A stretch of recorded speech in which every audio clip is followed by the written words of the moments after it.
வணக்கம். சென்டர்ஸ் இடையில் ஜாபை மவுண்ட் செய்வது குறித்த இந்த செஷனுக்கு உங்களை வரவேற்கிறோம். வாங்க செஷனை ஆரம்பிக்கலாம்.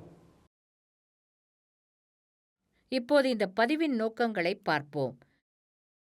இந்த பதிவின் முடிவில் உங்களால் முடியும் மையங்களுக்கு இடையில் திருப்புவதற்கான வேலையை தயாரிக்கவும்,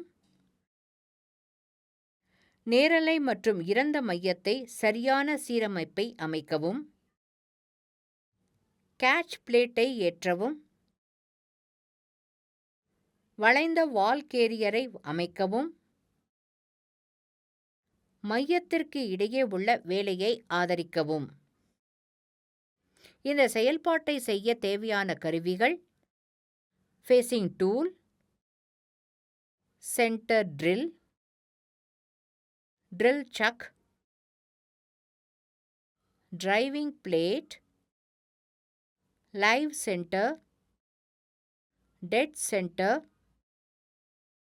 lathe carrier and surface gauge. மையங்களுக்கு இடையில் திருப்புவதற்கான வேலை பகுதியை தயாரிப்பதை இப்போது கற்றுக்கொள்வோம். மையங்களுக்கு இடையில் பணிப்பகுதியை திருப்புவது வேலையை சரிசெய்வதற்கான தேவையை தவிர்க்கின்றது. உண்மையான செயல்பாடுகளை செய்வதற்கு முன் பணிப்பகுதிக்கு பின்வரக்கூடிய தயாரிப்புகள் தேவைப்படுகின்றன. பணிப்பகுதியின் இரு முனைகளையும் எதிர்கொள்ளுங்கள்.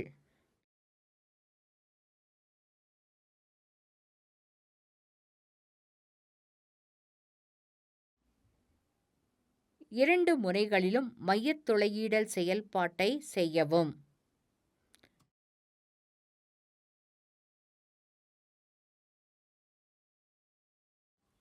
சுழல் மூக்கிலிருந்து சக்கை அகற்றவும்.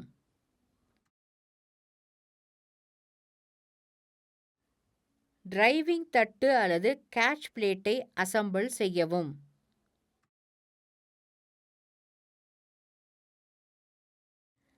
ஸ்பிண்டில் மூக்குக்கு ஸ்பிண்டில் ஸ்லீவ் அசெம்பிள் செய்யவும். நேரடி மையத்தை ஸ்லீவுடன் சரி செய்யவும். ஸ்பிண்டில் ஸ்லீவ் மற்றும் லைவ் சென்டர் ஆகியவை சேதங்கள், பற்கள் இல்லாமல் இருப்பதையும் அசெம்பிளிக்கு முன் நன்கு சுத்தம் செய்யப்படுவதையும் உறுதி செய்து கொள்ளவும். ஒரு சுண்ணாம்பு உதவியுடன் நேரடி மையத்தின் உண்மையான இயக்கத்தை சரிபார்க்கவும். வேலையின் விட்டத்திற்கு ஏற்ப பொருத்தமான லேத் கேரியரை தேர்ந்தெடுத்து வளைந்த வால் வெளிப்புறமாக சுட்டிக்காட்டி வேலையின் ஒரு முனையில் கட்டவும்.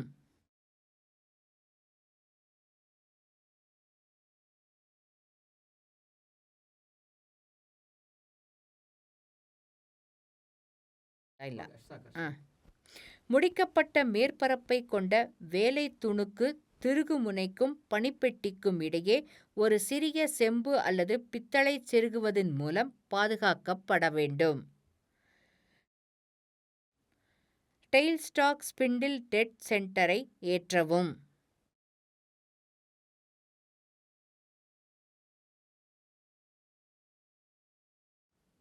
நேரலை மற்றும் இறந்த மைய சீரமைப்பை சரிபார்க்கவும். டெயில் ஸ்டாக் டெட் சென்டரில் ஈடுபடும் பனிப்பொருளின் மையத் துளைக்கு கிரீஸ் தடவவும்.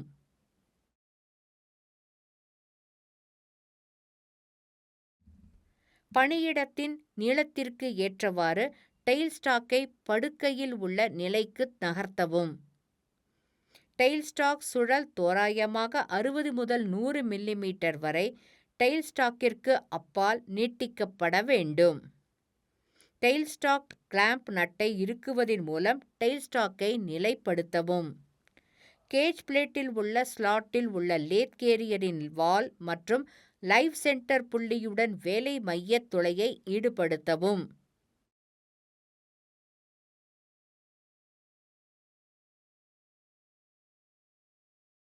லேத் கேரியரின் வால் டிரைவிங் பிளேட்டில் உள்ள ஸ்லாட்டின் அடிப்பகுதியில் தங்காமல் இருப்பதை உறுதி செய்யவும்.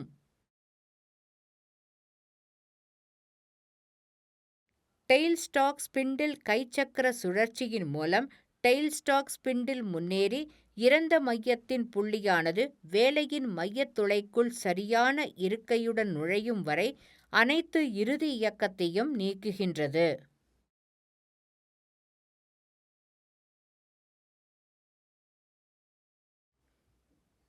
கை சக்கரத்தை சரி செய்யும் போது கேரியரின் வாலை முன்னும் பின்னுமாக சரியாக பொருந்தும் வரை நகர்த்தவும்.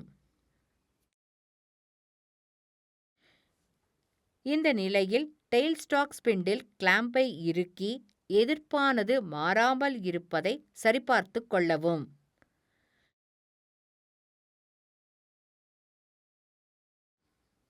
இயந்திரத்தை சுமார் 250 RPMக்கு அமைத்து சில வினாடிகளுக்கு வேலையை இயக்க அனுமதிக்கவும்.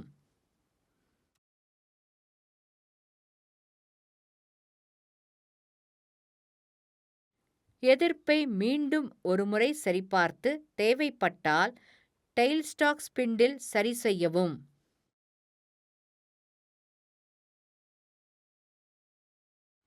வேலை இப்போது செயல்பாட்டுக்கு தயாராக உள்ளது.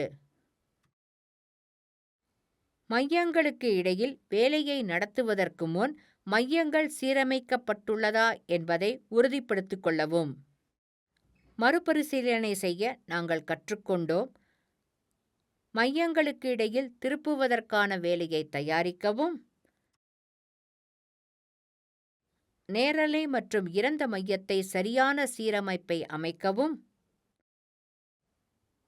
கேட்ச் பிளேட்டை ஏற்றவும். வளைந்த வால் கேரியரை அமைக்கவும். மையத்திற்கு இடையே உள்ள வேலையை ஆதரிக்கவும். எனவே சென்டர்ஸ் இடையில் ஜாபை மவுண்ட் செய்வது குறித்த இந்த செஷன் முடிவடைகிறது. நீங்கள் எல்லா கருத்துகளையும் புரிந்து கொண்டீர்கள் என நம்புகிறேன். அடுத்த செஷனில் சந்திப்போம்.